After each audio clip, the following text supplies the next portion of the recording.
Rico e empoderador.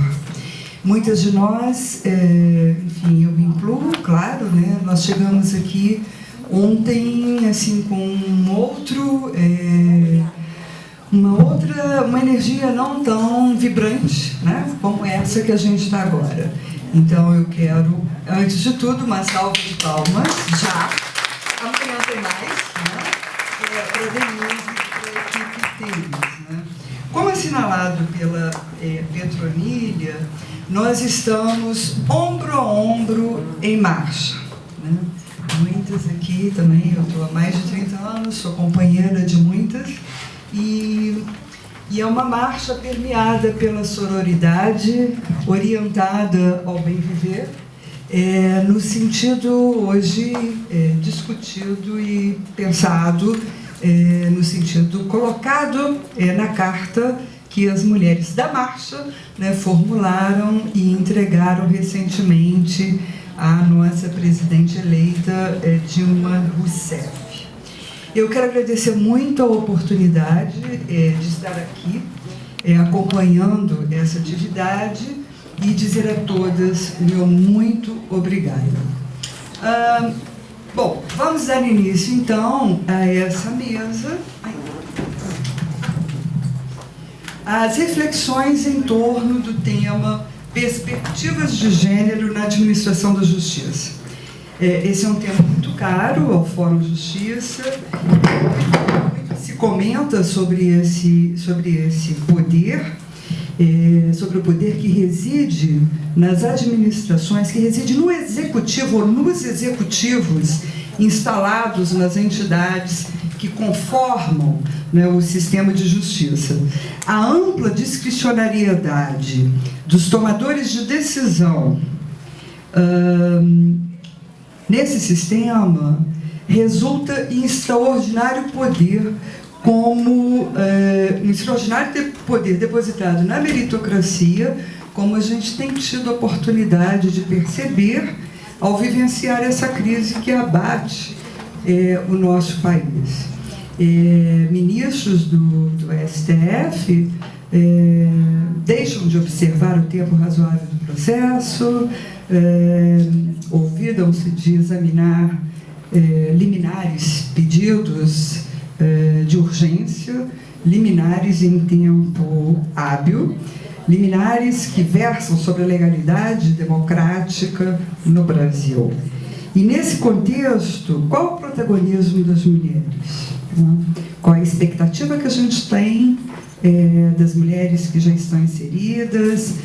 Quais são as estratégias que a gente deveria formular para aumentar uma presença qualificada que possa, de fato, levar para esse espaço essa sororidade e esses valores e essa orientação que a gente tem do bem viver.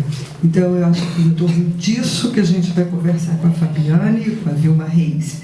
Vamos começar então. A Fabiane é uma querida companheira do IPDMS, começo por aí, do Instituto de Pesquisa, Direitos e Movimentos Sociais. A Fabiane é professora do Departamento de Direito Público da Faculdade de Direito de Ribeirão Preto, da Universidade de São Paulo, da USP.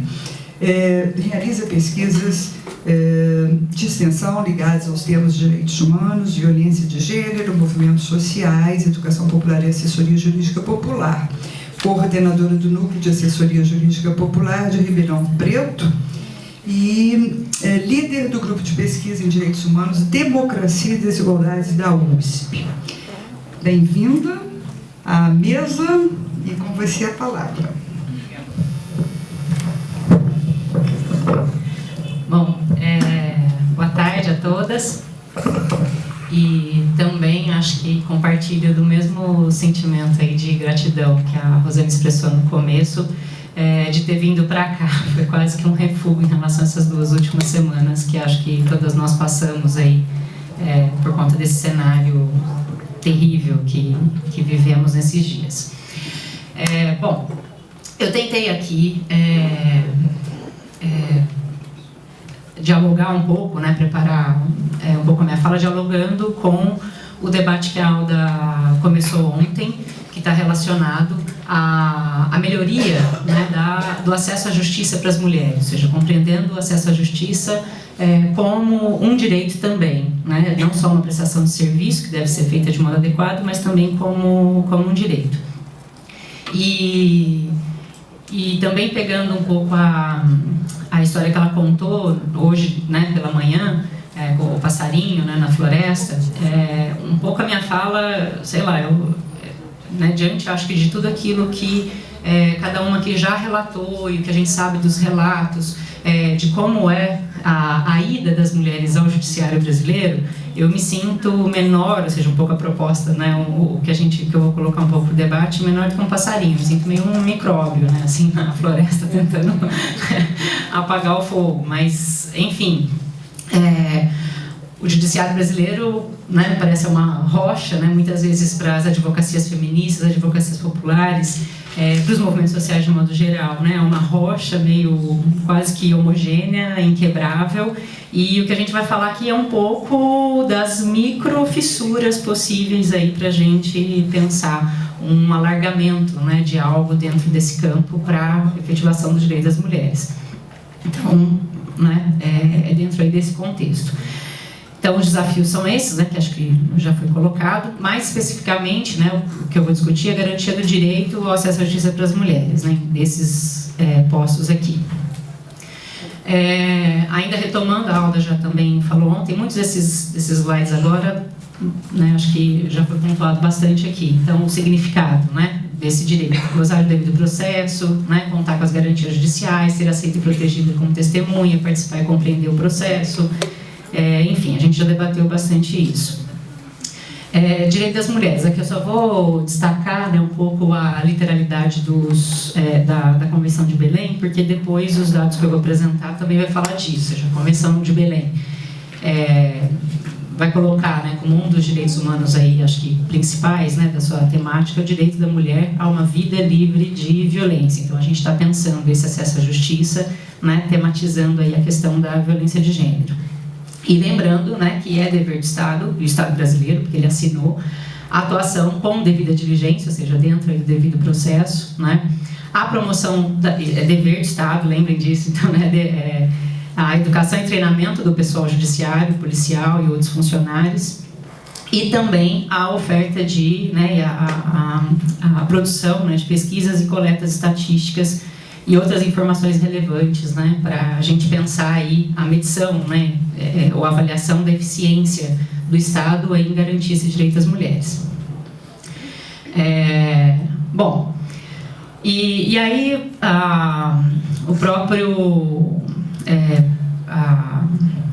sistema, né, assim, regional de direitos humanos tem criado alguns indicadores para que a gente possa, né, ofertar de subsídio, né, para a gente pensar um pouco a melhoria, né, ou avaliação aí crítica do avanço ou não, né, da efetivação desse direito, né, do acesso à justiça.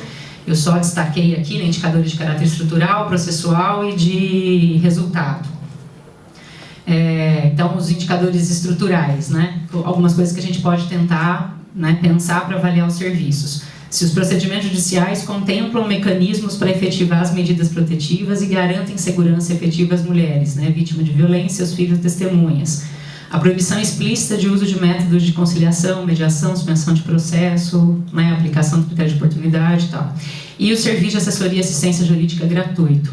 Eu destaquei esse em vermelho porque também muitas aqui já falaram, da atuação, por exemplo, da Defensoria Pública, que é algo que quem está no lugar dos movimentos sociais, né, e das advocacias populares, sabe? Ou seja, a gente conta com eles, mas a gente se frustra também ultimamente com eles por conta não só da falta, né, por conta da falta do serviço, mas também uma má qualidade, considerando que muitas vezes parece dar a sensação, no mínimo, de que estão advogando para a parte contrária, né, e não para os seus, né, para quem, né, constitucionalmente deveria proteger. Mas isso vai aparecer lá mais para frente.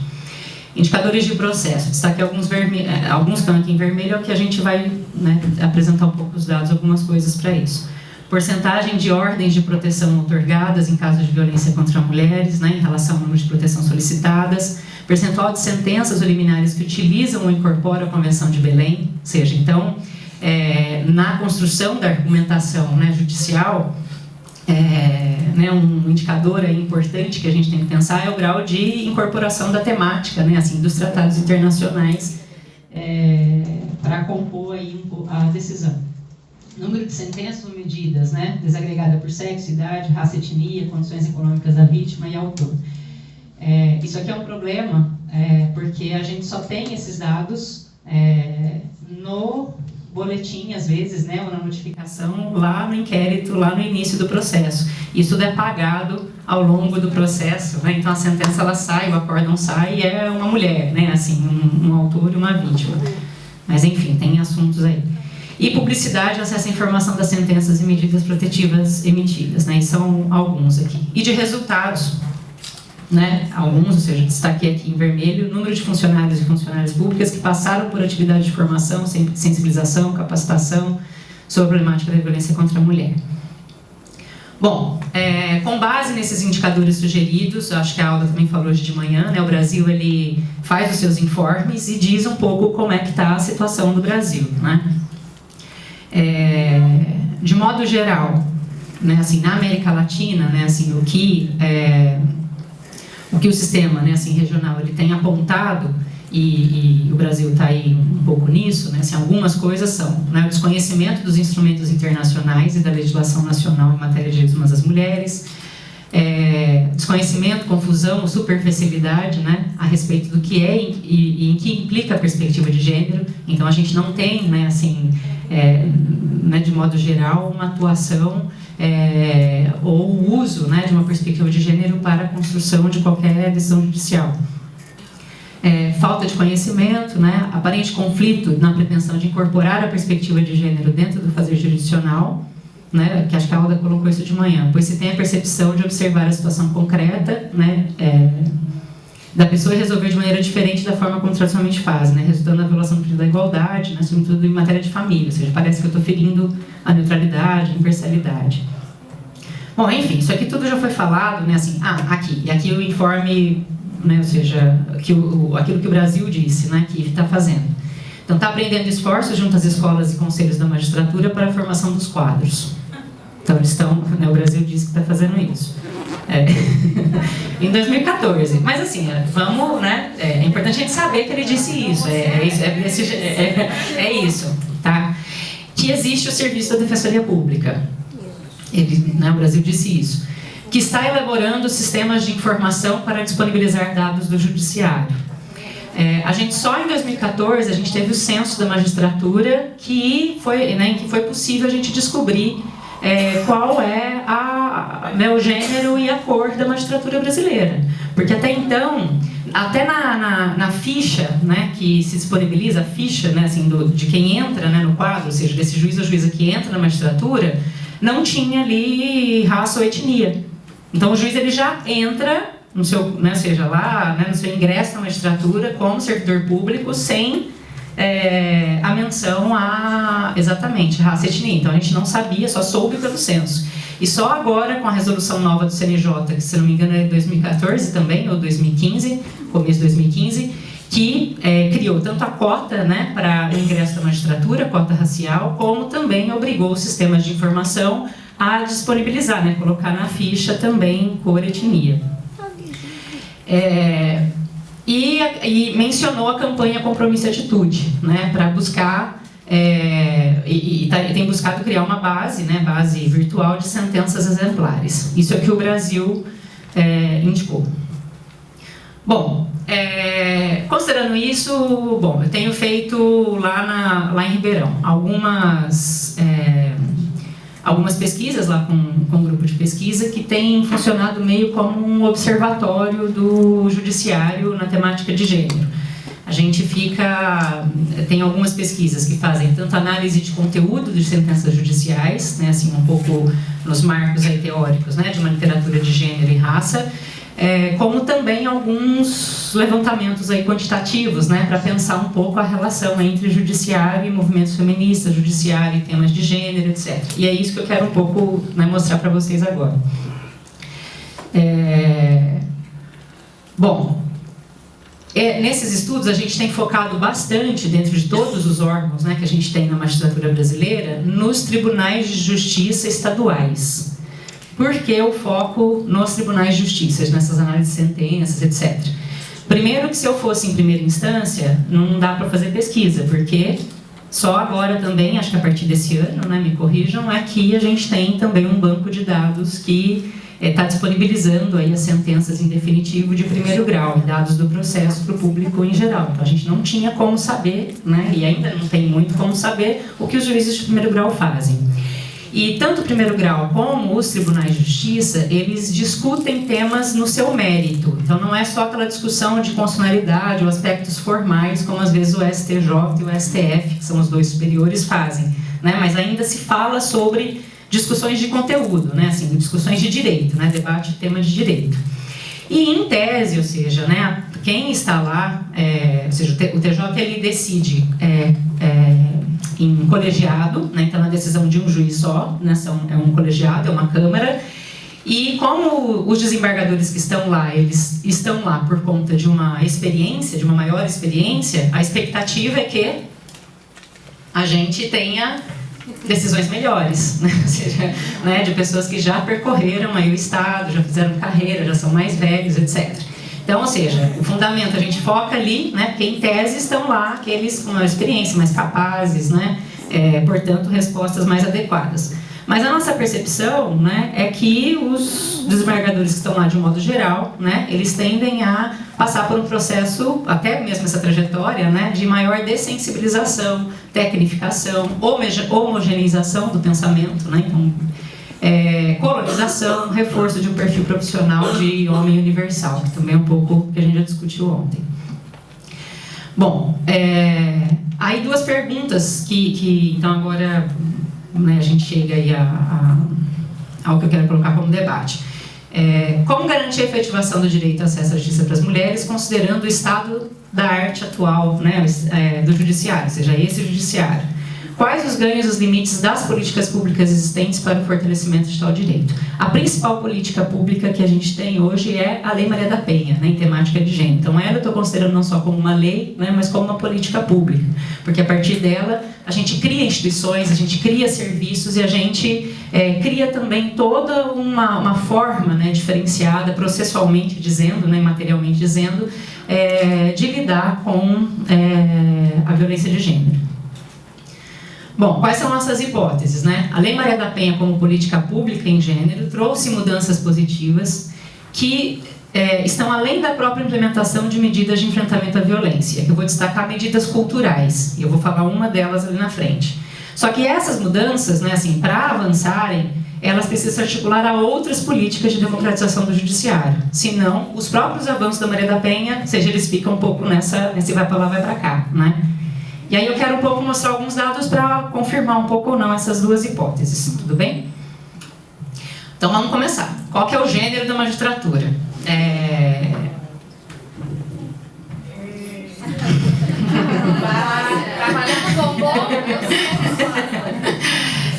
Esse aqui, é interessante esse gráfico, porque tem essa linha aqui, negros e negras, não, esses dados são do CNJ, né, desse censo que o CNJ fez, mas no documento, relatório que foi publicado pelo CNJ, ele não fez a diferenciação de negros e negras. Então esse dado eu consegui porque eu liguei lá na Secretaria de Pesquisa do CNJ e pedi os dados desagregados, e aí eles me passaram, então coloquei aqui, são dados do censo, mas, né, na hora também de produção do relatório isso não estava destacado, né? Por quê? Olha lá, né? 3,8, 0 nos conselhos superiores, 5% no justiça estadual, 2,9 na federal, 7 no justiça do trabalho. O justiça do trabalho é impressionante, ela ganha, ainda que timidamente, em todos os eixos ela ganha. 0 na militar estadual, 5,6 na eleitoral. Ou seja, 5% das mulheres, né, de mulheres negras no judiciário brasileiro. né? É um número vexatório, né? Indígena ao zero significa, na maior parte dos números, zero mesmo. Zero ninguém, né? Não é um número né, aproximado, né? Ele, nos dados, é zero. Esse daqui está aqui do CNJ, esse daqui a gente fez lá no grupo de pesquisa, composição dos TJs. Bom, o azul homens, né? Lógico. Não, mas não fiquem tão tristes, olha. Lá no Pará, não sei se está dando para ver aí, tem 64% de mulheres na sua composição. E tem uma aluna minha no grupo que as deusas mandam também presentes pra gente, né? E ela é paraense, então está fazendo uma pesquisa sobre também um pouco, né? Ou seja, o que fez, né? O que aconteceu no Pará para acontecer, né? Para ter isso. Fora que não só tem mais mulheres lá, como nos últimos 10 anos as diretorias, as presidências desse tribunal estão comandadas por mulheres. Então, ou seja, é algo que pela literatura que a gente já revisou, isso não acontece em nenhum outro lugar do mundo. Esse número de mulheres. Agora, lembrando, é lá no Pará também que aconteceu, e é uma dessas desembargadoras, aquele caso de uma menina que foi presa numa cela masculina, né, e foi sistematicamente estuprada, né, na cela. Então, enfim. É o que o Laila falava. Exatamente. E em São Paulo, Bahia também tem, né, é o segundo estado com maior número de mulheres, e São Paulo, lá, 7% só de mulheres, né, ou seja, isso é... E São Paulo é o que tem o maior número de desembargadores, então esse 7% faz o número, são 360, né, desembargadores, então a gente tem 20 e poucas mulheres diante de 330 e tantos homens. Então pensa o que é você viver nesse ambiente, de 300 e tantos homens e 20 e poucas mulheres, isso é importante a gente ter como dado. Bom, aí a gente fica assim, nossa, mas calma, as mulheres lá nos anos 90 que começaram, né, assim, a pegar fôlego, né, ficar 50-50 aí nas universidades, então daqui a pouco né, elas chegam nessas profissões. Os números não mostram isso. E em nenhum lugar do mundo também que fez esse tipo de pesquisa. Esses aqui são os últimos concursos, né, o resultado por gênero dos últimos concursos na magistratura, e é aqui de São Paulo, tá? E dá para ver também, né, que o gráfico ele não é um crescente, né, ele tem aí altos e baixos e não vai sair muito aí de uma faixa de 35, né, 40, ou seja, bateu no 50, no outro vai lá embaixo, né, mas o concurso objetivo, como assim? Mas acontece. Bom, então esse é o primeiro eixo, ou seja, qual que é a cor, né, e o gênero do judiciário brasileiro? Né? Na base é mais ou menos aí 40 e pouco %, né? Mas quando você vai para os tribunais superiores, o número de mulheres e mulheres negras né? Uma das coisas que a gente tem debatido é você fala, nossa, mas espera aí, né? Porque aí também, acho que a gente colocou isso, né? A Fabi colocou, mas e aí? A gente vai lutar por mais mulheres, aí chega lá uma mulher e bota a moça lá na cela, enfim. Eu só acho o seguinte, muitas vezes a gente também, né, cria a expectativa. Então a mulher ela vai estar lá e ela tem que prometer que ela vai fazer alguma outra coisa, né? E é um pouco o nó que a gente cai também quando a gente, não, eu quero trabalhar, né? E aí a gente se esforça, porque, olha, eu trabalho, eu cuido dos filhos, né, parece malabarismo que vai fazendo 10 mil coisas ao mesmo tempo, e isso vira... Eu acho que os dados, eles não necessariamente, né, vão fazer a gente falar, não, mais mulheres vão fazer alguma coisa, porém...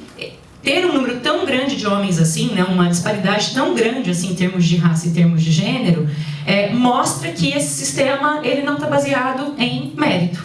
Ele não é objetivo, ele não é neutro. Né? Se eu pensar que tem 7% de mulheres no Tribunal de Justiça do Estado de São Paulo, a questão não é assim, mas essas mulheres estão fazendo ou não diferença? A questão é, será que esses critérios são objetivos mesmo? Né? Então faz a gente duvidar dos critérios. A gente está numa sociedade democrática, se são critérios objetivos, a gente tem que lutar para, né, avançar. A questão do que ela vai fazer lá, aí eu acho que é outra coisa. Né? Eu acho que a gente tem que desfragmentar o argumento aí. Bom, aí o que eu fiz? Agora essas tabelas, disso a gente já vai mais rápido. A gente pegou, eu não, né, vários alunos, que foi uma pesquisa grande aqui. A gente escolheu alguns argumentos, né, algumas palavras-chave que a gente foi lançando em bases de dados de consulta de jurisprudência de vários tribunais de justiça. Aqui eu apresentei só Bahia e São Paulo, que seria um que tem bastante mulher e o que tem menos mulher, né, São Paulo. Só peguei esses dois exemplos. Então a gente pegou o nome de alguns tratados internacionais mais importantes e colocava lá. E na base de dados de São Paulo, isso é certo, que eu liguei lá na Secretaria de Informação, disseram, olha, de tudo aí, acho que de 97 para frente, qualquer palavra-chave que você lançar, ela vai varrer não só na ementa, mas em todo o conteúdo do acórdão, entendeu? Então, significa que foi citado de alguma forma no acórdão, tá? Essas palavras. Então, eu peguei direitos, né, tratados internacionais ou direitos, e depois alguns temas que são temas mais ou menos correlatos aí, para a gente ver um pouco aí o uso, né, desses temas no tribunal. Então, como tratam o direito das mulheres e temas afins? Em São Paulo, olha lá, né, menção nos acórdãos a tratados internacionais. Esse número, o próprio sistema regional já sabe, né? O judiciário brasileiro não conhece os tratados, não usa os tratados na argumentação. Mas olha lá o CEDOL, né? Lá no fim, tá dando para ver? E Belém do Pará. Vai lá no fim que vocês vão ver, né? E aqui o primeiro é direitos civis e políticos, tá? Depois direitos econômicos, sociais e culturais. Esse aqui é declaração, né, de direitos humanos. Depois deficiência. Esse aqui... a Convenção Americana, tortura das crianças, discriminação contra a mulher. Eu coloquei discriminação mulher, Convenção de Discriminação Mulher e CEDAW, coloquei os dois, tá? Então aparece um pouco mais um e outro. Aqui, civis e políticos, não fiquem muito felizes, né? Porque a maior parte, a grande maioria, está fazendo aquela discussão do Parque São José da Costa Rica, da questão da prisão, exatamente. Não. Da depositária infiel, né? E o DESCA tem muita coisa de fármacos e urbanismo. Então, são as duas áreas principais. E aqui na Bahia, ó, não sei se deu para ver a escala, tá? Então, o número aqui da escala é 1.200, tá bom? Agora vai para Bahia, a escala é 30, 35. Tá vendo? Começa, né, já também, né, CEDOL 0, Belém do Pará 0, discriminação mulher 0. Aí eu coloquei alguns temas de direitos, né? Ou seja, como que a gente fala, né? Que, se os acordos estão falando de direito das mulheres ou não. Então, direitos humanos das mulheres, aí a frase toda em aspas, né? Direito a uma vida livre de violência, direitos sexuais e reprodutivos, direitos sexuais, igualdade de gênero, igualdade entre homens e mulheres, equidade de gênero, relações de gênero, enfoque de gênero, perspectiva, a palavra feminista, movimento de mulheres e movimentos sociais de mulheres.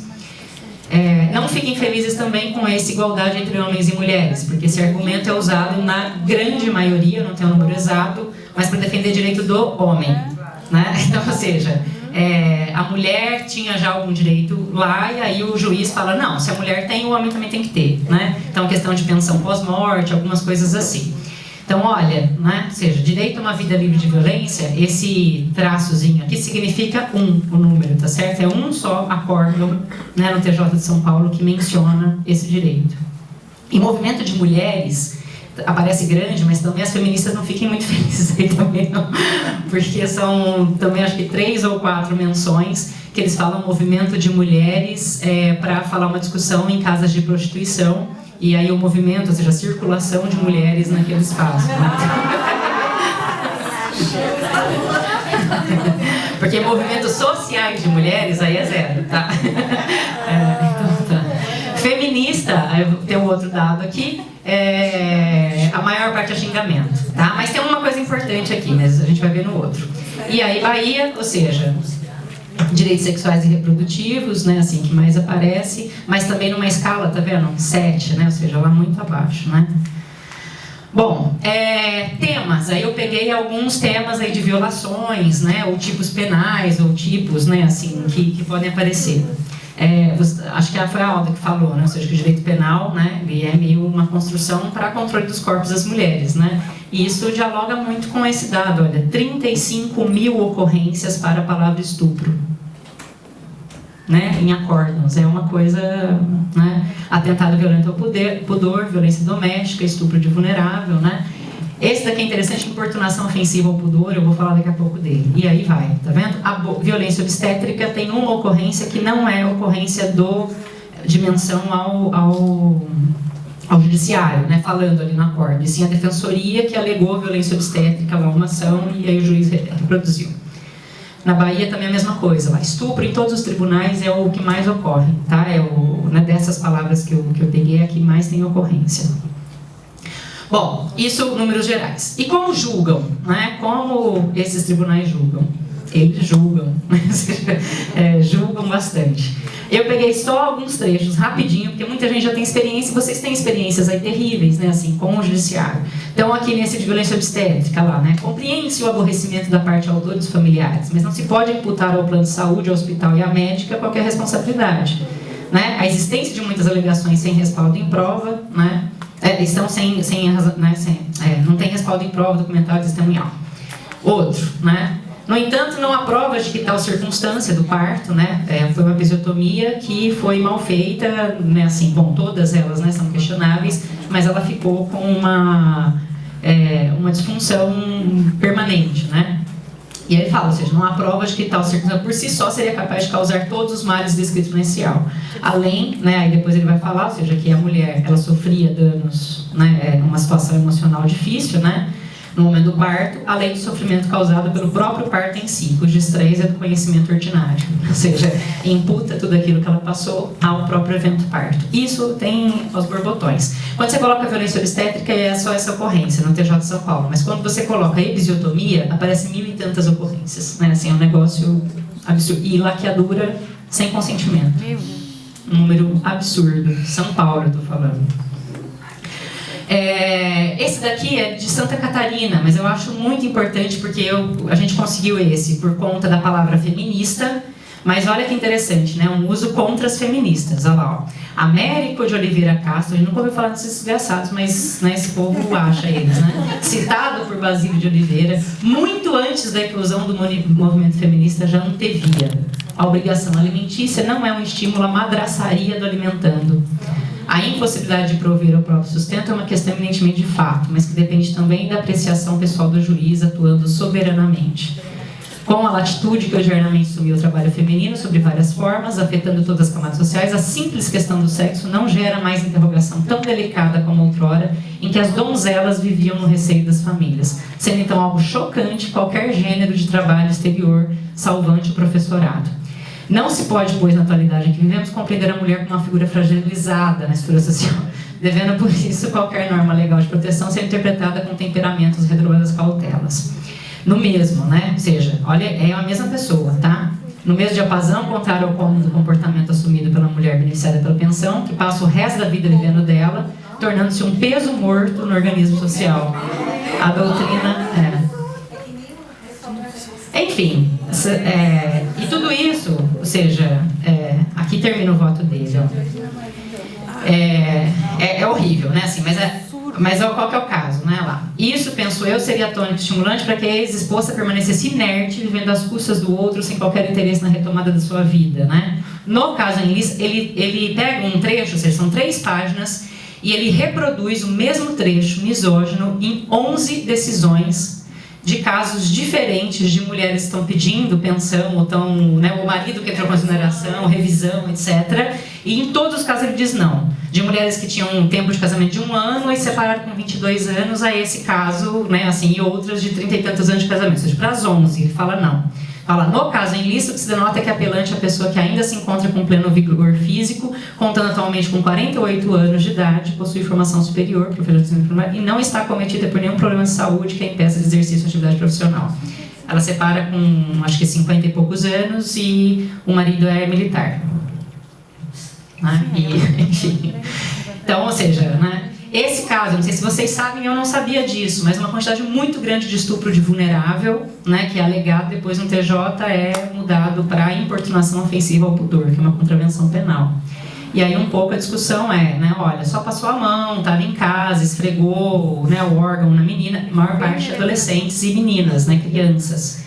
E aí o juiz fala, olha, foi tudo, é um abuso, mas, né, assim, não concretizou, não é violência, né.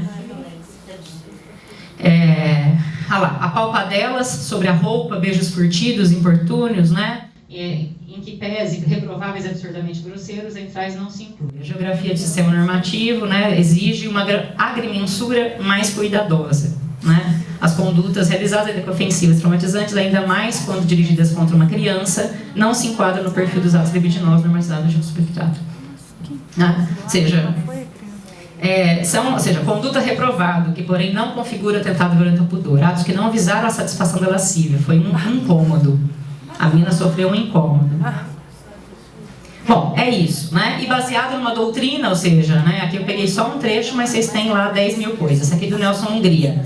Ameaça é um crime formal, isto é, consuma-se ainda quando, em concreto, não se verifique o resultado visado pelo agente, desde que a ameaça, considerada em si mesma, seja idônea para atemorizar quem? O homem. Ou seja, eu pego a Lei Maria da Penha e vou pensar ameaça, né? Mas qual que é o parâmetro que está introjetado ali para eu saber se aquilo foi uma ameaça mesmo? Se aquilo é capaz de amedrontar um homem comum, né? E esse é o parâmetro, a gente é construído nisso. Mas enfim, vamos lá. Isso é a pedra, né? Mudanças institucionais que a Lei Maria da Penha trouxe. Em todos os órgãos, ou seja, né, os agentes, Ministério Público, Judiciário, né, Defensoria, a gente tem hoje órgãos especializados para cuidar disso. Cada um com as suas especificidades, cada um com a sua história, seus limites, etc. Mas o que a gente pouco fala é que no Judiciário, nos TJs, foram criadas pelo CNJ, em todos eles, coordenadorias estaduais das mulheres em situação de violência doméstica e familiar. E essas coordenadorias, algumas só estão no papel, mas outras, né, estão andando. E é isso que eu vou mostrar um pouco aqui, ó. Das 27, 17 delas, né, eram coordenadas por juízas, quando eu acabei os dados. E eu tenho acompanhado a Comesp, que é um lá de São Paulo. Né? E o que eu tenho percebido é que todas lá são mulheres. E o fato dessas mulheres, lembra aqueles 7% de mulheres, delas se reunirem numa mesma sala e discutirem esse tema, tem gerado a elas uma autoconsciência, né, assim, sobre temáticas de gênero. E elas também, porque estão levando, né, assim, adiante aí a questão do compromisso e atitude, né, que é o programa nacional, e que exige o diálogo com movimentos sociais, com entidades, movimentos de mulheres, elas têm circulado. A Fabiana estava lá em Ribeirão, né, assim, a gente fez o evento, elas vieram em peso, né, assim, e elas, então, têm, né, debatido aí, né, bastante aí com outros órgãos e outras mulheres. Ou seja, e isso tudo tem trazido algumas mudanças. Então, assim, ó, esse quadro só, já esse é o penúltimo, tá, gente? Uso de a ocorrência de palavra feminista nos acórdãos. Olha lá 2008, 2009, ó.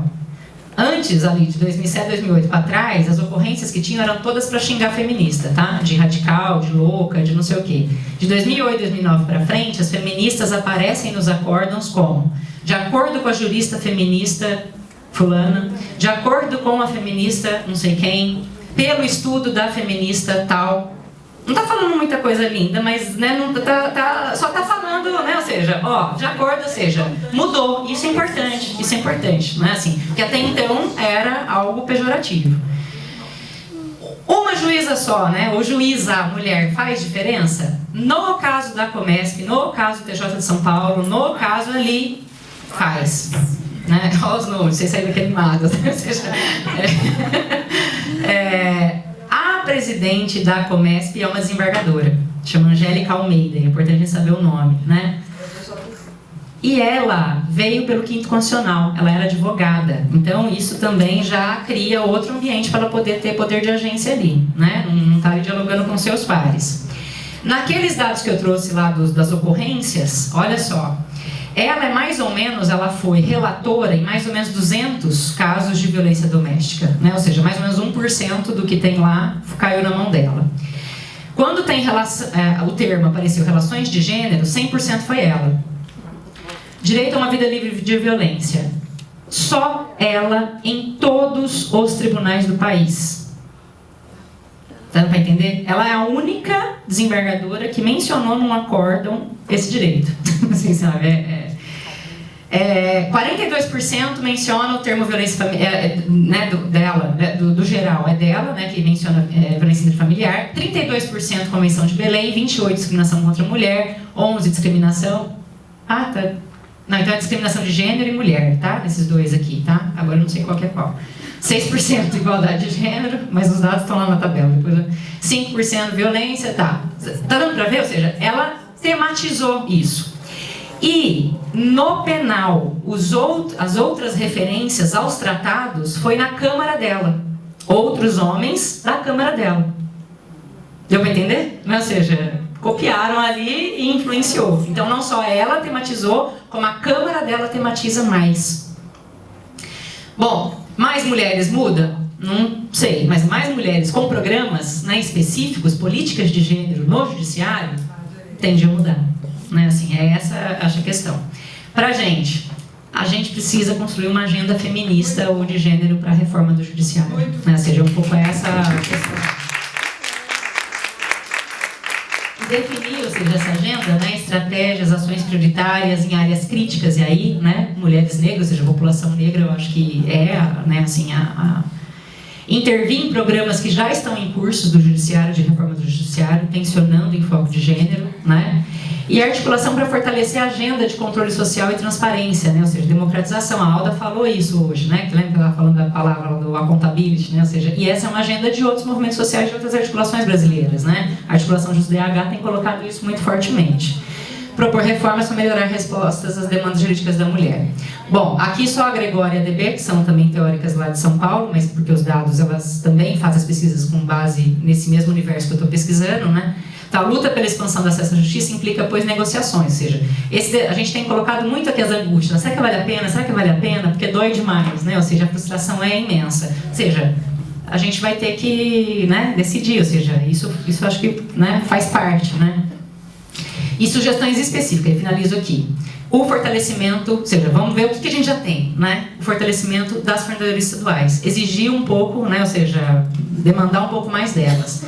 Elas podem atuar como agente de capacitação, como observatório de monitoramento e atuação judiciário. Essa aqui é nova, não está na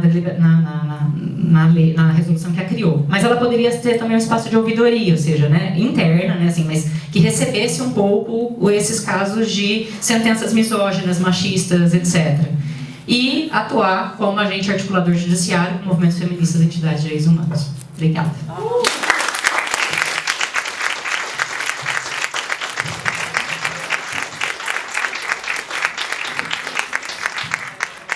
Obrigada, Fabiane, por compartilhar com a gente esses dados. Enfim, muito... Não tem mais nada. Não, já vou fazer uma propaganda aqui da revista Direito e Praxis, da Faculdade de Direito da UERJ. Esse artigo, se não foi esse, parte dessas reflexões foram, enfim, transformadas em um artigo, e Fabiane está, para nossa alegria, nesse último exemplar da revista Praxis.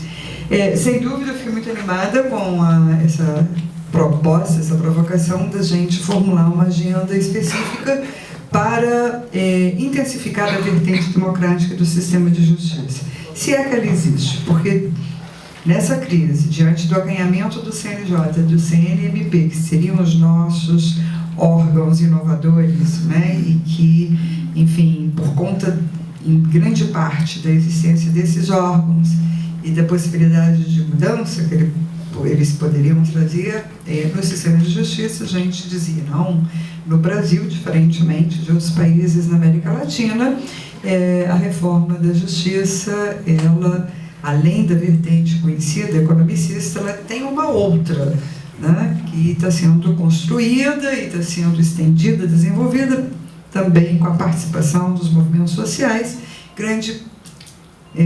muito mais pelo movimento das mulheres, que já enfrenta esse sistema há mais tempo, e também pelo movimento Sem Terra, o MST, que tem acúmulo nesse enfrentamento e nos estudos e na observação desse sistema. Mas, enfim, o fato é que nós vislumbrávamos, ou a gente, em alguma medida, também insensava essa ideia e estimulava essa ideia até para prosseguir naquela coisa meio otimista, não, vamos pensar que é assim, para assim acontecer, mas houve um desapontamento geral com a atuação dessas novidades que a gente imaginava que, enfim, resultaria exatamente em abrir e tal. Bom, São reflexões para frente. Eu agora vou passar então a palavra para a Vilma, para nossa alegria.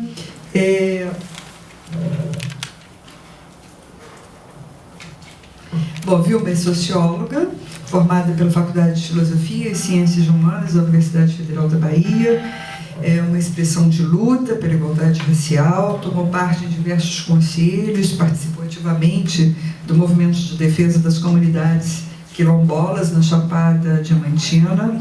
Ela tem uma longa trajetória de luta e organização do povo na Bahia, e na atualidade ela está contribuindo com a construção democrática da Defensoria Pública, como ouvidora geral da Defensoria Pública do Estado da Bahia.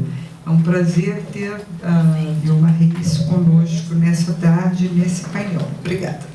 Eita!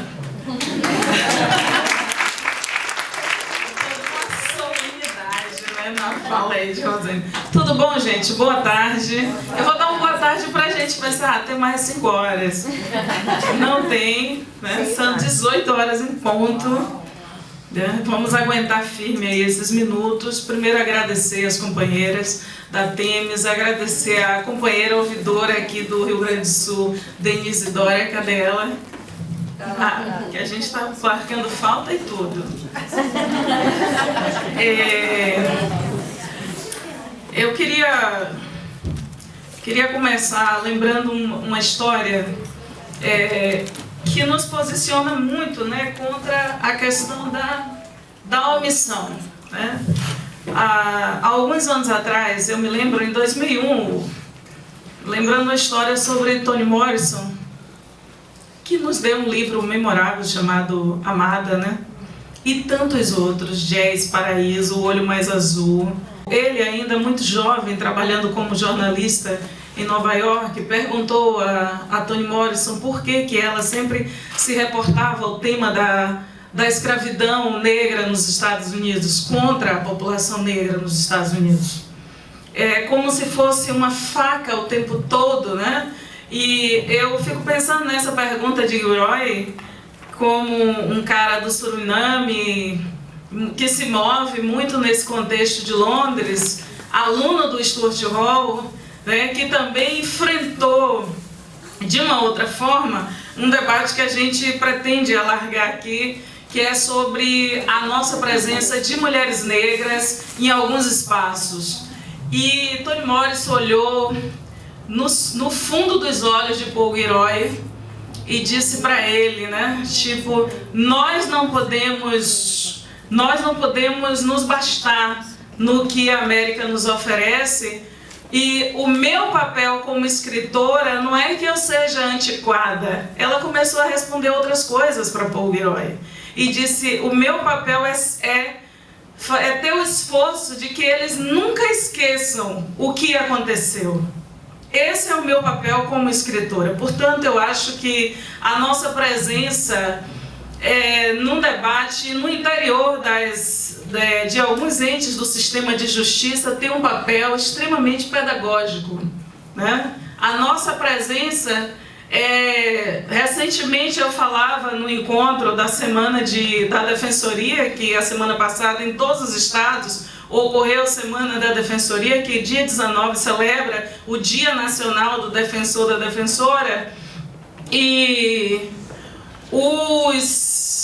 eu sempre me vejo, seja no TJ, fui na mesma semana ao MP da Bahia falar para os estudantes de Direito, e eu sempre estou me vendo em frente a um mar branco, né? E sempre me reportando a esse mar branco, dizendo, nós estamos aqui para que vocês não esqueçam o que é a Bahia e o que é o Brasil, né?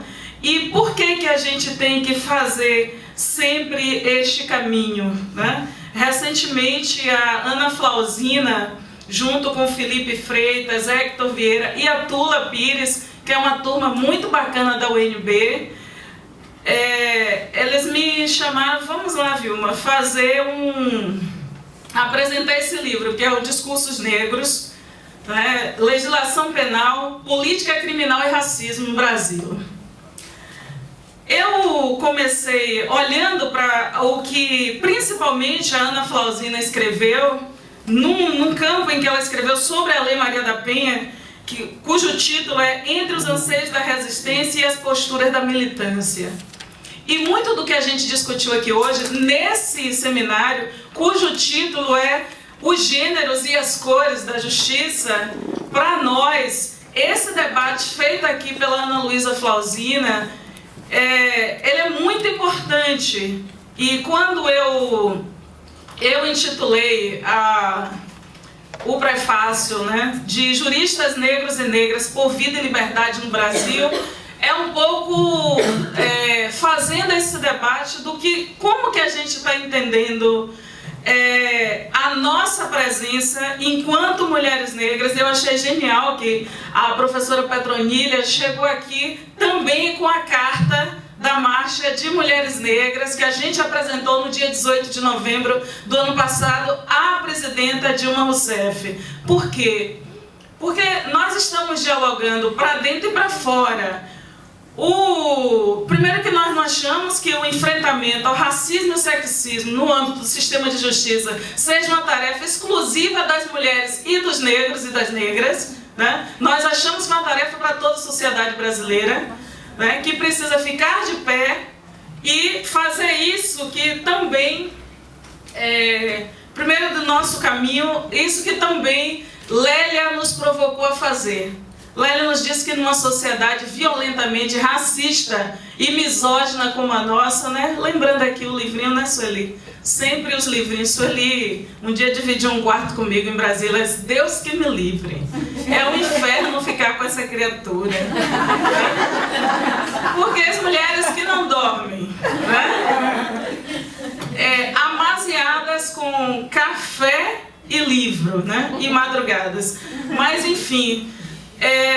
num das mulheres também notívagas, Lélia nos disse que nessa sociedade a gente precisa ter nome e sobrenome, senão o racismo bota o nome que quiser na gente. Isso é fundamental para nós, né? Os apelidos todos que nós tivemos. Quando nós estamos nesse espaço, eu como ouvidora geral da Defensoria Pública do Estado da Bahia, onde eu olho toda aquela juventude branca que vem do interior da Bahia, eu não sei de onde sai tanto branco, do interior da Bahia, e você olha as plateias formadas e você fica bestificada, como que... E aí eu acho que é importante a gente tratar de algumas coisas aqui, a gente traz os livros exatamente para a gente não correr um risco, que eu acho fundamental aqui, o que algumas companheiras que passaram aqui pelas mesas fizeram. E a gente carrega esse peso, carrega os livros, porque nós, hoje não cabe mais alguém dizer pra gente, eu não fui atrás porque eu não sabia, né, como fazer, como encontrar. A gente carrega sacolas de livro e para nós esse é o sentido, né? E quando a gente pensa assim no campo da pesquisa, somente aqui nesse lugar, né? Onde Ana Flauzina está se movendo há pelo menos 12 anos. Né? Nós fundamos como pesquisadores um campo de pesquisa para pensar, por exemplo, na questão da violência letal, para pensar sobre algo que Tânia Palma chama de o papel da omissão entre os entes sistemas de justiça, que de outra forma Orlando Zanconi agora chamou de indignos de vida na sua tese de doutorado. Eu acho que é importante a gente ter um trânsito e uma relação diferente com o livro, diferente com o conhecimento. Tipo, quando você traz o livro de Lélia e diz, pô, isso aqui existe, o livro de Ana Flauzina, as outras produções que a gente vai conversar por aqui, é porque também nós queremos que outros sujeitos políticos, que são sujeitos de conhecimento, tenham uma outra relação com esse conhecimento que está produzido, está sistematizado e está na rua e precisa se movimentar, tá? Isso aqui é um método que a gente está partilhando nesse momento. Né? Isso aqui é método. Portanto, antes de entrar nesses infernos todos que eu anotei aqui, eu queria dizer o seguinte, essa é um momento traumático da sociedade brasileira.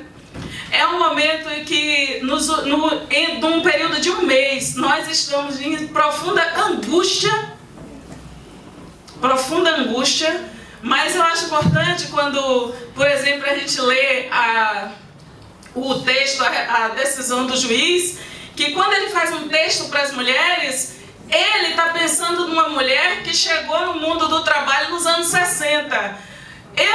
Quando eu estou aqui como mulher negra, ou Vera Deise, ou Petronília, ou Sueli Carneiro, ou as companheiras Naila, todas que estamos aqui, enquanto se queimava sutiã, 100 anos antes a gente já tinha queimado a Casa Grande e enfrentado o estuprador colonial, né? Então, esse é o marco que nos divide. E nesse esforço e nesse trauma que a gente está vivendo, nós temos assim pelo menos uma alegria nesse país nessa semana, né? Quando a Haddad tem coragem de convidar Djamila Ribeiro para ser secretária de Direitos Humanos e Cidadania. Isso foi muito forte porque as posições que Djamila tem e que coloca na Carta Capital e que debate no país, porque a gente está falando também de uma esquerda extremamente covarde, que durante muito tempo teve a postura de nos arreliar em muitas posições. Enquanto a gente estava debatendo aqui de manhã, Denise, eu lembrei muito das questões postas pelo próprio Eduardo Teles sobre racismo brasileira, né, em que muitas questões no Brasil, para a gente afirmar um ponto de vista, necessidade de ações afirmativas, era quase impossível, porque a gente estava dialogando com uma esquerda avisada desde os anos 40, o Prestes, no contexto da Rússia, de que deveria prestar atenção na questão racial no Brasil, e a gente formou uma esquerda que é racialmente míope, né? A gente formou uma esquerda que não conseguia entender como de onde apareceu Petronília para fazer aquele parecer em março de 2004 para a implementação da Lei 10.639 dentro do Conselho Nacional de Educação, né? Então, a gente está falando de questões e as tensões que tem entre nós tem a ver com esses vácuos, essas lacunas em alguns debates que para nós são estruturantes. E aí, vamos para dentro desse. Um outro exemplo para a gente pensar como é possível e quais são os limites das alianças tem a ver também com o resultado das eleições em Londres. Há um mês atrás, está registrado, devidamente registrado pela Carta Capital, numa matéria em que, com certeza, aquilo tem a ver com as coisas que a gente está escrevendo para o Mino Carta, né? Que é a eleição do Sadiq Khan, muçulmano, a favor da união civil entre pessoas do mesmo sexo, né? Forjado na luta comunitária, e que diz muito sobre que projetos a gente, por exemplo, no Brasil e na América Latina, porque a gente está falando de um seminário em que a gente quer puxar e a gente fez toda essa construção para conversar com a América Latina, porque nesse momento a expectativa, e eu penso assim com a ação cidadã dentro da Costa Rica, cadê nossa amiga de Costa Rica? Né?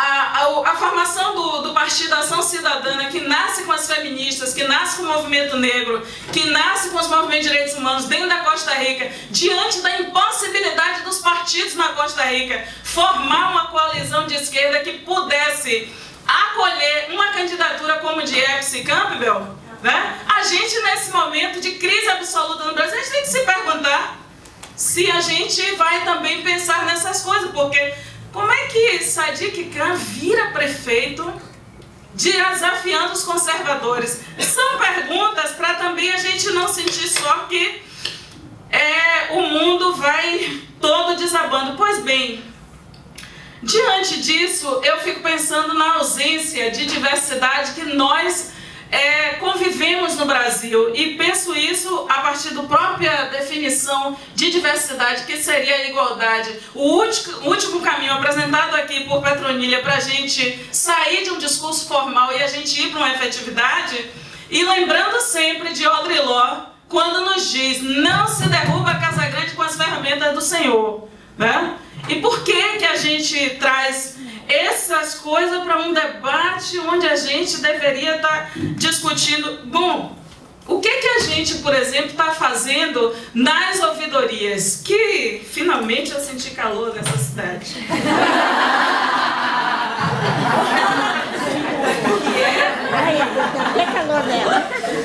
O que é que a gente... O que que a gente está mexendo com isso? O que nós estamos fazendo nas ouvidorias? Como fazer a ouvidoria e por que em todas as instâncias é necessário ter ouvidorias externas? Isso é um pouco do que me interessa, assim, ir mais a fundo aqui. Pois bem, recentemente, na perspectiva da luta de nós, mulheres negras, nosso entendimento é que nós não podíamos mais entrar perdendo nos tribunais. E isto passa por problematizar os papéis do MP, da Defensoria, do TJ e das outras instâncias do que a gente chama sistema de direito, ou sistema de justiça, digo. E quando a gente puxa a carta da Marcha de Mulheres Negras, e a gente destaca que tem 10 pontos essa carta, e que o ponto 8... ele se detém absolutamente no que nós pensamos do que deve ser a justiça para a sociedade brasileira. A gente está dizendo o seguinte: é necessário democratizar. E o que é isso mesmo, né? A gente está entendendo que o Brasil pode fazer outra opção ao que temos hoje, e isto passa pelo sistema de justiça se permitir algum diálogo com a sociedade. Não há diálogo, não tem possibilidade. Você está falando de um sistema imperial, onde cada ente do sistema de justiça está encastelado, como bem disse aqui a companheira mais cedo, evidenciando que o diálogo ele é intransponível. Então, o que você viu pela apresentação aqui da companheira Fabiane? Portanto, para nós passa, como é que você democratiza? Primeiro, possibilitar que a população conheça o que é o sistema de justiça. Para a população parece grego, minha irmã, certo? Como é que você traduz esse troço? Não é só quando a mulher vai na defensoria e que o menino, o IUP, de 20 e poucos anos, que recebe R$1.000 para cada ano que ele tem, certo? De salário, ok? Quer dizer, um menino que acabou o curso de Direito, foi direto para um preparatório para passar no concurso, e é por isso que o próximo concurso da Defensoria da Bahia, ele tem 30% de costas, mas ele tem uma outra astúcia no seu concurso. Ele vai tratar de história da Bahia, vai tratar dos processos de resistência contra a escravidão e outras questões na Bahia, e os brancos que quiserem passar naquele concurso vão ter que estudar esse troço.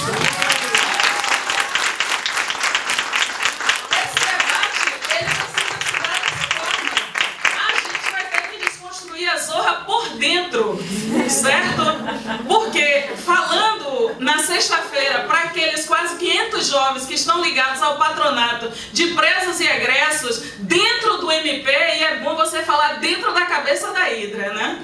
Dentro do MP eu dizia para eles: chega da gente, a gente não vai colaborar com uma discussão em que os concursos, não apenas a formação curricular de direito, que eu não vou nem falar de Luiz Gama, o gênio do direito no século XIX, né? Eu estou falando de uma formação curricular que passa ao largo de todo um marco, e o que o Brasil aderiu nos últimos 50 anos, né, de protocolos, de intenções, de todos os acordos internacionais. As escolas de direito passam lá. Portanto, para nós, militantes negras, o ensino que vocês recebem é estelionato intelectual. Né? É estelionato intelectual. Vocês não estão aprendendo sobre o Brasil e vocês não estão em condições de se posicionar e fazer sustentações que defendam a sociedade brasileira. Vocês defendem um extrato da sociedade brasileira. E como é que você vai compor ente da justiça como a Defensoria? Não tem como. Porque as demandas nossas de população na Defensoria e no Ministério Público, e por isso é possível o Ministério Público, e aí tem uma outra, tem uma defensora lá em São Paulo que está peitando a questão do encerramento dos casos pelo MP, você tem quase 94% de processos que são encerrados sem nenhuma resposta da sociedade, envolvendo homicídios principalmente principalmente de jovens negros. Como isso é possível se não num jogo covarde de acordo dentro da sociedade? Portanto, a sociedade tem que se levantar.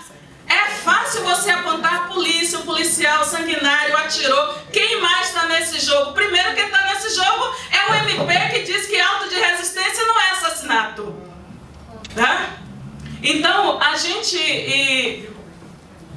então, nós estamos falando de questões que cortam na nossa carne. Aqui não é uma viagem de livro. O livro para a gente é uma ferramenta. Como para a gente fazer mestrado, doutorado e pós-doutorado é ferramenta, é caminho. Né? A gente não vai, as velhas pretas sabidas não botaram a gente na escola para a gente cumprir esse papel de ser a classe oprimida, a classe oprimida da classe dos opressores. Né? Nós não viemos aqui para cumprir esse papel. A gente veio aqui para interceptar as interpretações equivocadas sobre nós. E parte dessas interpretações envolve um sistema de justiça que olha para nós e não vê um ser humano. Ele vê um criminoso, ele vê uma mulher negra na sua frente, para ele é um ser que não é sujeito de conhecimento e sujeito de direito. Né? E é disso que essa é a nossa disputa de narrativa. Né? Aqui está a nossa disputa de narrativa. Pois bem, particularmente, nós entendemos que antes dessa DEAN, os juízes que estão indo, e a gente já discutiu isso no Rio, não sei se... Acho que Denise não estava ainda quando houve o debate lá, a gente fez a mesa com a juíza lá de Caxias e uma juíza lá de São Paulo, tinha outras pessoas. Não pode, em hipótese nenhuma, um juiz ir para uma vara de violência doméstica como castigo, ou porque a política de promoção dentro dos tribunais para ele sair do interior e vir para a capital é se transformar num prejuízo para toda a nossa luta. Você não pode admitir isso. E isso é o que ocorre hoje. A política de promoção ela é contra nós, porque a opção não é por botar alguém que está na carreira e que se especializou, que estudou a questão e que está pronto para fazer enfrentamento. Você coloca o juiz que faz toda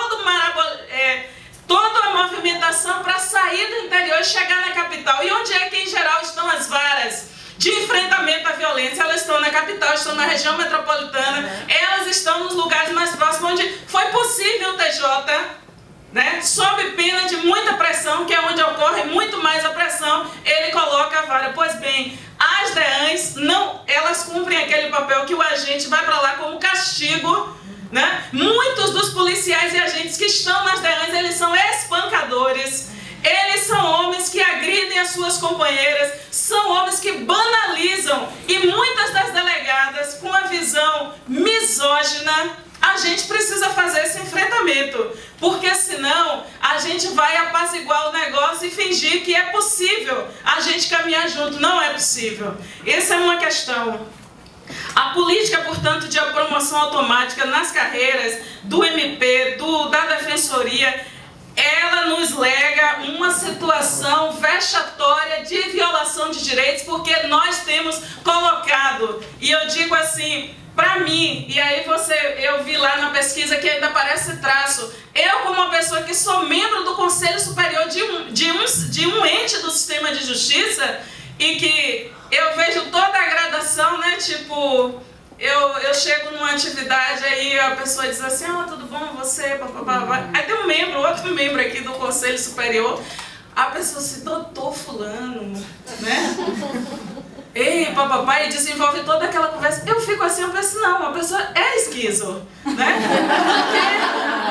Porque você está ali conversando com 2 membros do Conselho Superior de um poder, né? E a pessoa tem aquela viagem ali, alucinante na sua frente, né? Isso é uma coisa, mas quando você pensar que como que isso se estende por dentro da instituição, isso é danoso, mas isso vai demarcando questões. A nossa presença nesse Conselho Superior, olha quanto o negócio aí a gente foi mexendo, e a gente vai mexendo em outras coisas, tipo a publicidade da ouvidoria. É desse jeito, a gente disse, não vai ter boneco. não vai ter boneco, pessoas reais na publicidade, né? Pessoas reais. A gente fala assim, aí tem, aqui uma cartilha lá do Nudem, pessoas reais, né? Pessoas reais, as pessoas, a gente não pode, a gente aguentou uma campanha do aleitamento na Bahia com Cláudia Leite, então não vai. Aleitamento materno na Bahia é com Cláudia Leite, então é muito negócio com a nossa cara. Então, né? Não, Laina? Ela é carioca. Abafe vocês. Quem irá para o enterro da língua de vocês? Então, quando a gente faz a publicidade assim, a gente desloca certas questões, né? Então a nossa presença, obviamente, ela é pedagógica. Agora a gente também cansa de ficar no negócio de que a gente vai dar aula sempre. Tem hora que a gente tem que partir para um outro nível de discussão, né, Sueli? Então, mas essa política da promoção deles é importante. Para seguir, a nossa presença também nesses espaços, ele cumpre esse papel. E foi esta minha fala na semana passada, quando me dirigi ao conjunto dos 279 defensores. Mas a nossa presença precisa se dar com um programa. E daí a nossa... Eu peço desculpas que eu preparei um pacote e eu esqueci no carro, mas eu... Não vou prometer porra nenhuma. Mas eu queria só mandar para a Denise e ela passa para vocês, tá bom? A outra parte, se qualquer coisa, eu peço a Vera também, se ela vier, e ela traga, entregue aí para... Deixa quieto. Mas tem aqui as cartilhas ainda, bababá, tudo bem. Então, mas a nossa presença, ela precisa de um programa com incidência. O que a gente está dizendo? Quando eu digo de um programa, a gente escreveu um programa para ir fazer a ouvidoria. E não escrevemos da nossa cabeça. Sentamos como pessoas brilhantes para fazer um programa. Só vale a pena você ir fazer a ouvidoria dentro de um ente do sistema de justiça se você tem um movimento forte colado com você. Eu, por exemplo, né, quando a gente pensou como era a ouvidoria no Rio Grande do Sul, e a gente pensa, porra, chegou a mulher que tem um caminho aí, uma movimentação, e a gente diz, pô, tem que ter mais gente se envolvendo nesse debate, né? E para nós, passou esse processo, como é que será a próxima eleição? Para ter uma ouvidoria, você precisa ter um conselho consultivo. Esse conselho consultivo formado por mais diferentes segmentos, né? O conselho consultivo da ouvidoria da Bahia tem 34 representações dos 29 lugares onde está a defensoria. O que é uma cinte ainda, porque a Bahia tem 417 municípios e só tem defensoria em 29. Né? A gente está falando de um escândalo. A gente está falando de um escândalo onde nós temos 277 comarcas e a defensoria não está nem em 10%. Né? Então, para nós, o desafio é muito grande, porque essa lacuna bate direto no não efetivação dos direitos dos nossos e das nossas. Né? E isso para a gente é muito importante. Pois bem, a criação da campanha e, portanto, quando a gente luta para botar os 30% no próximo concurso, que não vai ser um concurso pequeno, é um concurso com 150 vagas, né? E com um corte de 30% para ações afirmativas, a gente só está cumprindo a tarefa que o Movimento de Mulheres Negras nos ensinou. O Movimento de Mulheres Negras nos ensinou o seguinte: onde você chegar, você é dirigente. E como dirigente, você tem que atuar para que o programa aconteça. Né? E é um pouco isso do que nós temos que fazer.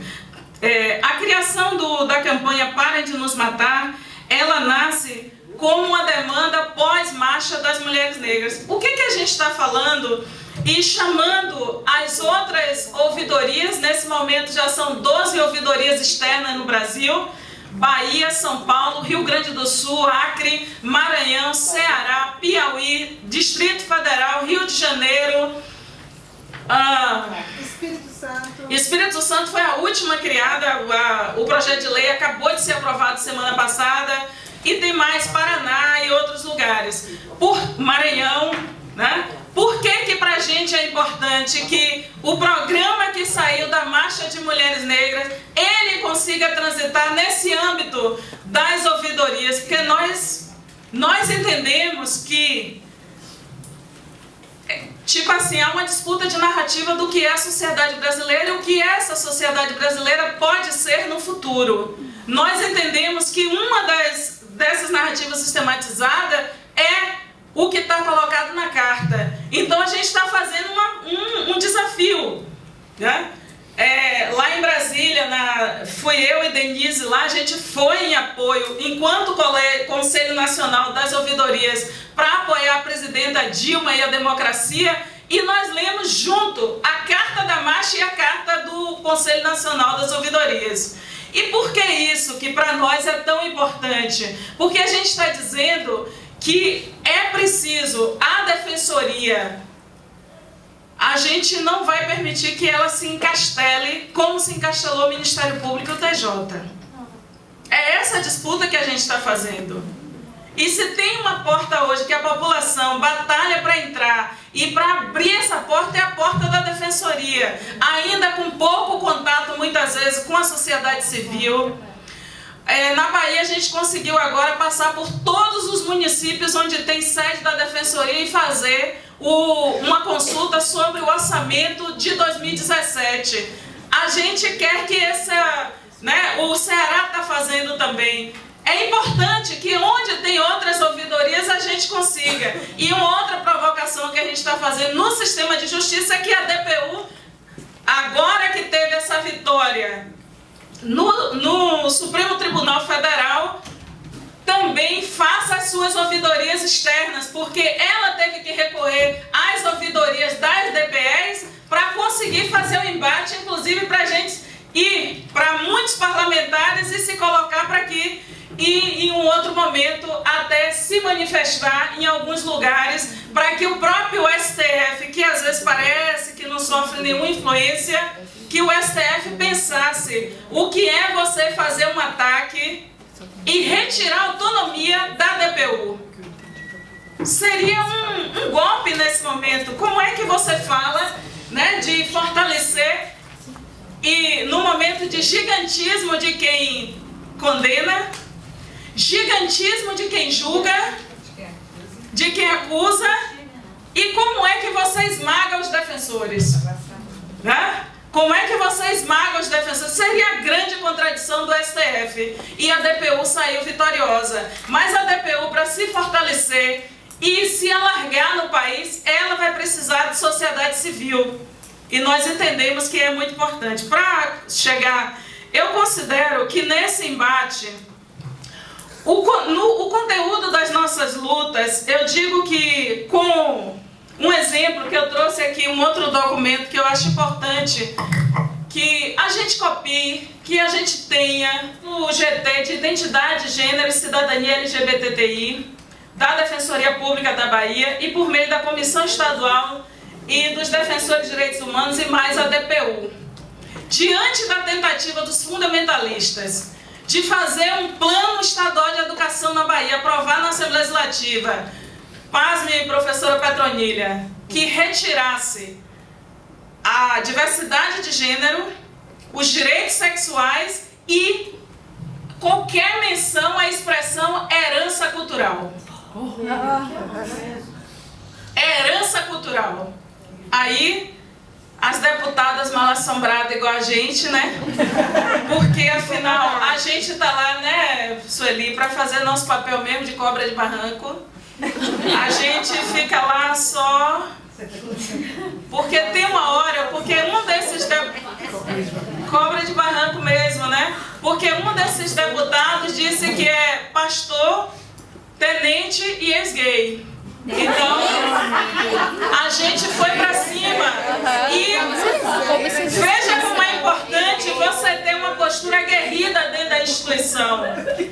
A DPU e a DPE fizeram essa nota técnica que o Conselho, o Fórum Estadual de Educação considera uma pérola e está indo para todas agora, para a própria disputa do Plano Estadual de Educação em Salvador, A gente chamou uma reunião ampliada da sociedade civil, imagine uma coisa inédita, para discutir plano estadual de educação com dezenas de representações dos mais variados movimentos, coisa que a sociedade estava bem afastada, não se mete. E a gente disse, os riscos que a gente corre primeiro eles vão fazer isso, e depois eles vão fazer o quê? Tá? Eles estavam ali debochando com o movimento feminista, debochando com o movimento negro, debochando com o movimento LGBT e debochando com as religiões de matriz africana dentro do estado da Bahia. Então a gente, imagine, e os deputadas, as deputadas e deputados do campo da esquerda que estavam apostando tudo de que venceria a votação, eles disseram, se vocês não chegassem com a nota técnica, nós seríamos esmagados,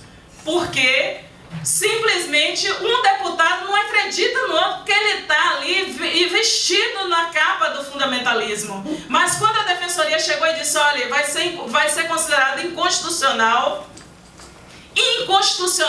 e nós vamos judicializar. O governador queria o plano aprovado porque isso envolvia milhões de reais, né? A aprovação. Então teve que se criar, botar todas as comissões para renegociar o plano. A gente perdeu um pedaço, ainda estamos na luta, mas a gente criou um caso e agora esse deputado que disse que não ia se reportar à deputada porque ele não sabia se estava falando com homem ou com mulher, né? Agora tem uma representação contra ele em cima da mesa diretora da Assembleia Legislativa. Então, essas lutas, a gente não negocia convicção. Convicção não se negocia. Né? A gente tem que ir para esses espaços dizendo que a gente tem nome e sobrenome, que a gente é uma geração de cabeça erguida e bicando na diagonal. Né? Repetindo a lição de Alice Walker. Quem pensa que mulher negra fala alto, que isso é falta de educação, não, meu bem, isso aqui é exercício de poder. Né? Isso é...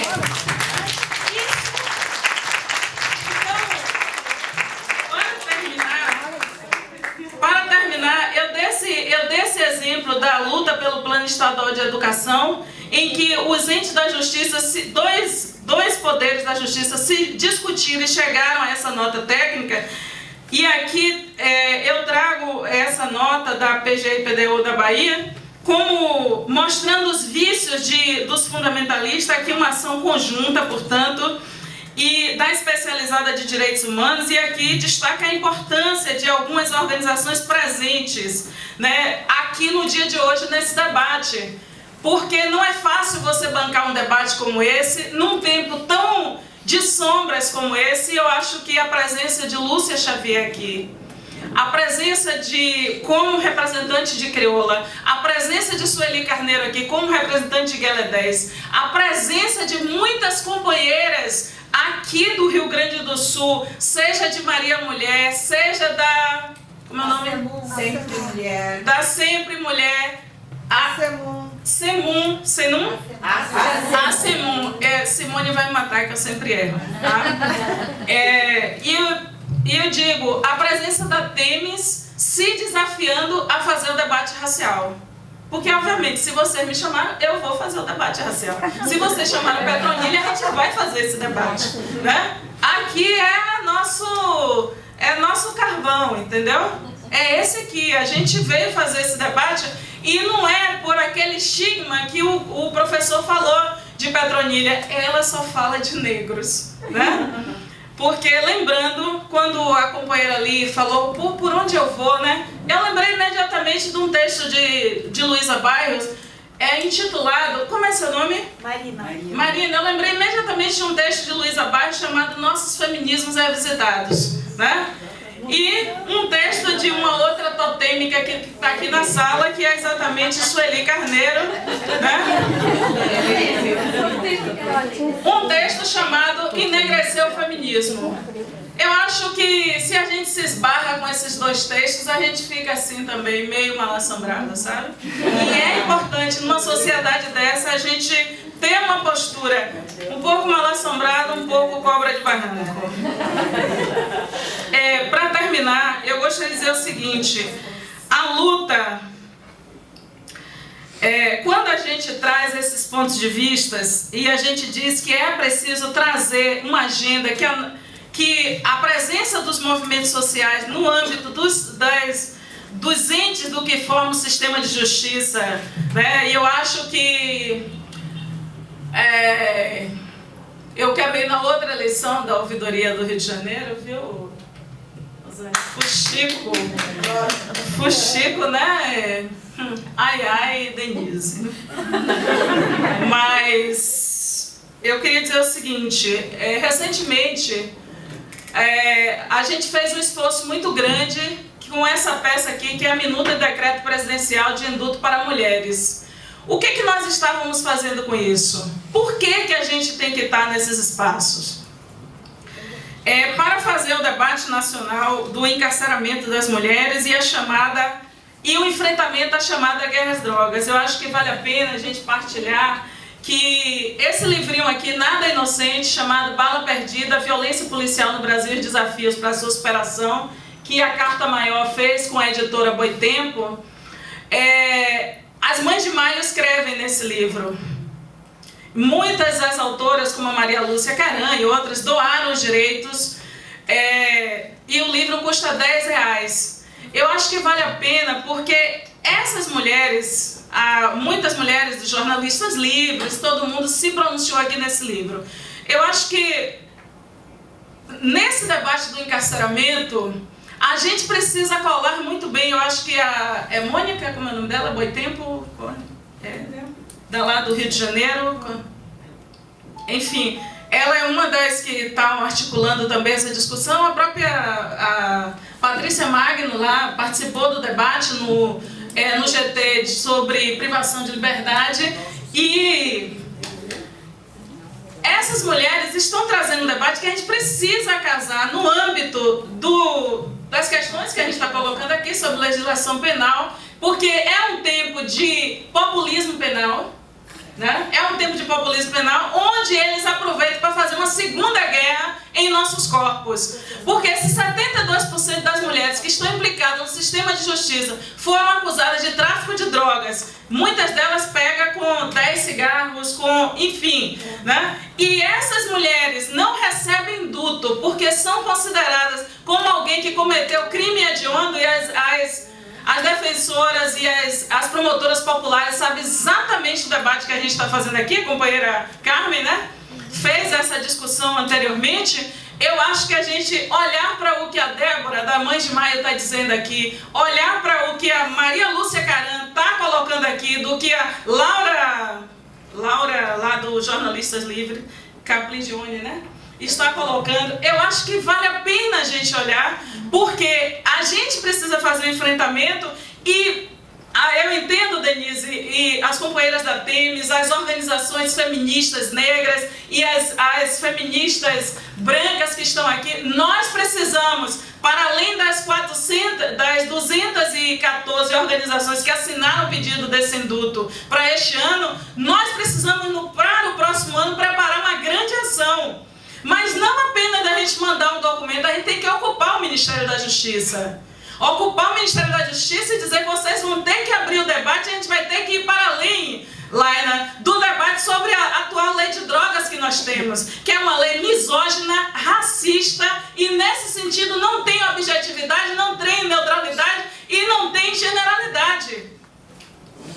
Né? Porque, lembrando de Raul Zanfaloni, de Vera Malaguti e outros, nós sabemos que o direito é seletivo, certo? Então, eu acho que quando a gente olha para essas questões e pode fazer o debate, não vai caber o argumento de crime hediondo para não oferecer o indulto às mulheres, porque uma mulher presa é uma família inteira destruída.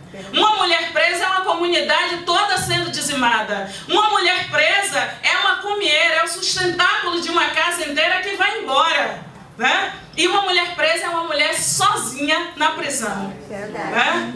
E um homem preso é uma mulher cumprindo pena, ou várias mulheres cumprindo pena por extensão. Né? E esse debate a gente precisa enfrentar como o principal debate racial hoje no Brasil. Né? Porque a gente está falando de uma tragédia os que mais lucram com essa tragédia ainda conseguiu imputar em nós como as principais, né? E a gente precisa politizar esse debate. Portanto, eu coloquei aqui como segundo ponto. O terceiro ponto, eu penso que passa da luta das mulheres do chamado campo dos povos e comunidades tradicionais, nas lutas das quilombolas, pescadoras, líderes religiosos dos terreiros e outras. Por quê? Aqui entra de novo todo o sistema de justiça.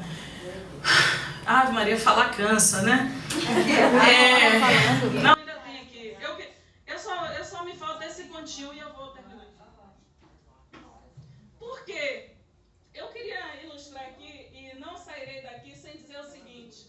Quando a gente olha, e eu fico pensando, ninguém deve morrer sem ler Carolina Maria de Jesus, né? Eu trouxe aqui Quarto de Despejo, que é o primeiro livro, e trouxe Diário de Bitita, que é o último.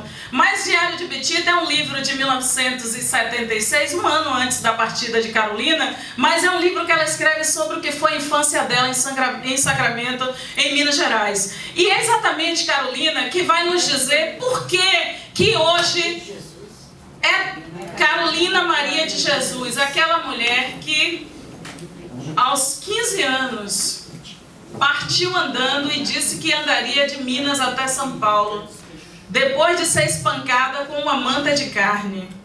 Carolina Maria de Jesus, que no lugar onde ela foi presa, acusada de ter roubado dinheiro do menino branco e rico que chegou formado padre da Itália, hoje, no lugar onde ela ficou presa, na cadeia pública de Minas Gerais, hoje é o memorial em nome dela. Carolina Maria de Jesus, que num tempo no Brasil foi a escritora mais vendida no mundo.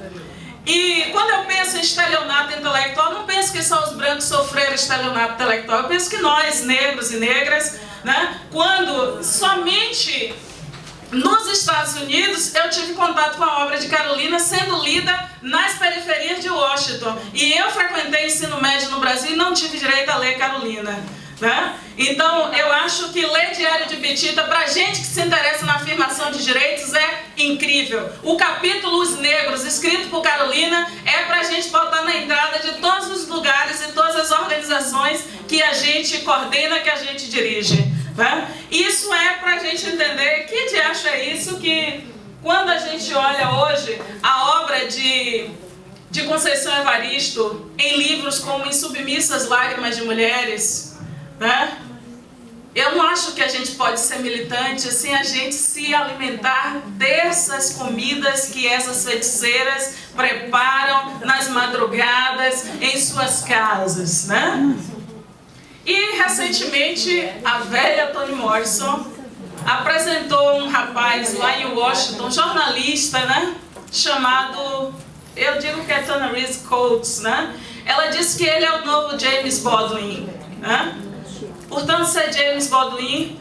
E Coates fez um livro com um título que é uma parte de um outro livro, de um outro mal-assombrado, que é Richard Wright, que é um livro Entre o Mundo e Eu, falando o quanto é perigoso ser... Ele escreve o livro para seu filho de 15 anos de idade.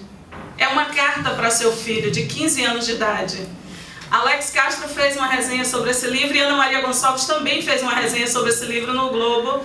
Eu acho que vale a pena a gente olhar quando esse cara nos diz, e eu acho também, lá, ele não é um feminista como ele se autodeclara, mas ele é um aliado do feminismo, quando ele diz para o filho dele o quanto que é perigoso ser aquilo que Sueli nos lembrou na sua tese de doutorado em 2005.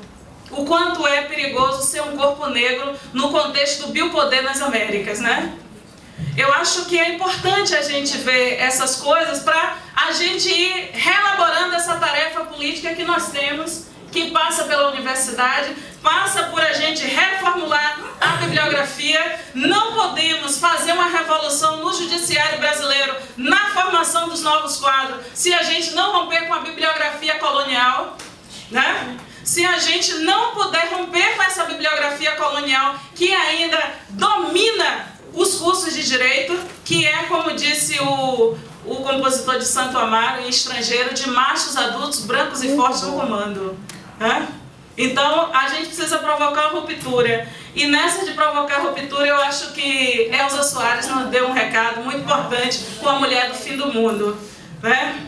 Eu acho que, imagine você ter a sacação de pegar o serviço 180 e transformar numa canção que hoje as mulheres cantam lá na Rua do Engenho Velho. Você vai se arrepender de levantar a mão para mim. Você vai se arrepender de levantar. Eu acho que é genial. E nas nossas salas de acolhimento dos nossos serviços precisa ter Elza Soares tocando, né? E para as nossas salas também de acolhimento, eu penso... Tem um curta-metragem aqui na minha mão, foi feito por uma outra baiana, a gente é super metida mesmo, né? Por uma outra baiana chamada sobrinha de Valdeci Nascimento, né? Viviane Ferreira, com Léa Garcia e Débora Massal. Débora Massal, que é de um grupo que é uma revolução nessa cidade de São Paulo, chama-se Cia Capulana de Artes Negras. Né? Um monte de atriz preta mal assombrada, desafiando o poder colonial e as pautas do teatro de São Paulo, e diante da ausência de pautas para elas, elas começaram a fazer teatro no fundo das casas de suas avós, né? E a partir daquela experiência, a Viviane vai filmar com Débora Massal e a nossa diva Léa Garcia, O Dia de Jerusa. Não foi aceito por nenhuma curadoria de cinema dos festivais do Brasil em 2013, elas ousaram se inscrever no Festival de Cannes e entraram na seleção oficial. Né? Então eu acho que o que a gente está fazendo passa por esses desafios. E para mim o terceiro bloco, quando eu digo que a gente precisa contar e se alimentar nessas coisas nada inocentes que nós mulheres negras estamos produzindo, inclusive entender o que é que Cidinha está dizendo no seu último livro, Sobreviventes. Eu espero que alguma organização chame Cidinha, que lance o livro no Rio Grande do Sul, porque é alucinante o que ela escreveu nesse livro, né? E por que a gente traz esses livros e às vezes a gente traz outros? Ó, a professora Petronila está aqui, eu não trouxe nenhum dela. Estou de boa, não fiz né? Nem Sueli, ninguém. Mas queria dizer o seguinte, por que a gente lembra isso? Porque quando a gente está falando que as mulheres... e que a gente está numa guerra no campo da justiça, onde, por exemplo, no caso de Rio dos Macacos, de São Francisco do Paraguaçu e outras disputas de quilombolas na Bahia, juízes atuaram de forma covarde contra comunidades inteiras. E se a gente não criar mecanismos de controle que venha da rua para dentro dessas casas desses senhores, a gente não vai ter como, porque a gente viu uma coisa que parece, eu conversava com o Sueli antes, eu dizia, o que as pessoas estão vendo do judiciário agora no urbano, nós enfrentamos na luta do campo há muito tempo. Nós, os indígenas, os tupinambás lá da Serra do Padeiro, a gente viu a irmã do cacique Babau ser presa, Glicélia ser presa no aeroporto de Jequié com a criança de 2 meses no colo e ser presa para que o irmão se apresentasse à justiça. Meu Deus. Bom.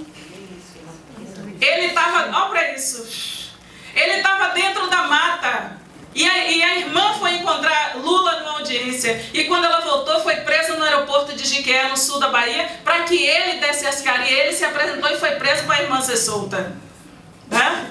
Então a gente foi para as ouvidorias porque nós temos uma tarefa e nós queremos ouvidoria em todo o sistema de justiça porque a gente não aguenta mais a covardia deles. Nós não suportamos mais. E é por isso que a gente está ocupando e nós não podemos chegar lá escondendo que a gente é preta, que a gente é viada, que a gente é feminista, né? Que a gente fala desse jeito, né? A gente não pode chegar nesses lugares e se encolher, porque isso envolve uma coisa chamada omissão. E não cabe a gente a omissão. E alguém provocou uma coisa antes, e aí no quarto bloco estão as mulheres sem teto e a população em situação de rua, onde emergem os núcleos de gênero e relações étnico-raciais por dentro do sistema, por exemplo, da defensoria, no atendimento e acolhimento, principalmente dessa chamada guerra às drogas. Os motivos para uma mulher ir para a rua são muitos. Verdade. O último recurso de uma mulher é ir para a rua. O último. E o último mesmo ir para uma casa-abrigo. E quando uma de nós vai para a rua, é porque a gente esgotou todos os recursos. Então nós entendemos, Denise, que em cada defensoria tem que ter um núcleo Pop Rua. O Rio de Janeiro está batalhando para que haja também os centros, né, que as prefeituras assumam. Mas se a defensoria começa a fazer núcleos por dentro e provocar o debate nos defensores, nas defensoras, se a gente provoca isso no MP, eles vão começar a pensar nisso. E da mesma forma, quando as mulheres buscam auxílio aluguel, quando as mulheres buscam os abrigamentos, a gente precisa criar uma massa crítica por dentro, que é para a pessoa não achar que aquela mulher é multiqueixosa, que aquela mulher problemática, que aquela mulher que vai trazendo uma demanda que ele não aguenta mais, que ele não quer fazer isso. Cara, você decidiu ser defensor, você decidiu ser defensora. O público majoritário da sua intervenção enquanto agente de transformação é esse, certo? Então esse é o debate, são debates que nos são muito caros, né? E que nós precisamos fazer. Portanto, eu acho que o que a gente tem feito de enfrentamento do novo e do velho racismo, do velho e do novo sexismo, é a gente compreender que aparições estranhas como Dona Heron Vasconcelos, elas são as permissividades de uma sociedade que não prefere nenhuma de nós que está nessa sala. Eles preferem sim essas aparições, porque essas vão cumprir aquele papel. Nós somos os corpos estranhos nesses lugares e não devemos batalhar para sermos percebidas de nenhum outro lugar que não esse. Porque eu lembro sempre, quando estou conversando, você viu lá em São Paulo, a gente fez esse debate muito franco, lá na BG mais 20. O que nós estamos provocando a gente não quer que nenhuma juíza, nenhuma advogada, nenhuma desembargadora, defensora, promotora, ela acha que virou isso porque os homens lutaram para ela ser. Elas chegaram porque tinha essas loucas de pedra lilás para dizer que a sociedade é nossa e que nós tínhamos que mudar a sociedade, né? Elas não podem ter vergonha de nós. E algum dia, mesmo no vão mais profundo e escondido de suas vidas, elas vão lembrar. Só puderam ser porque essas loucas de pedra lilás fizeram que elas se tornassem. É isso, viva nós e exato.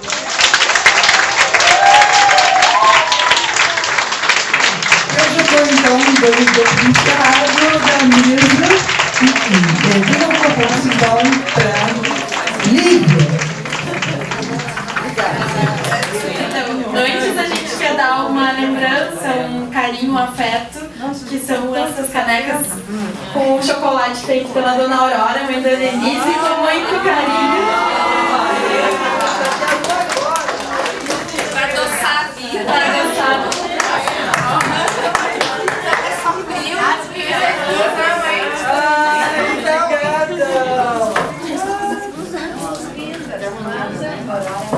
Sueli, ficou com vergonha de mim não, né? Ela posta no Sueli, não sei quem.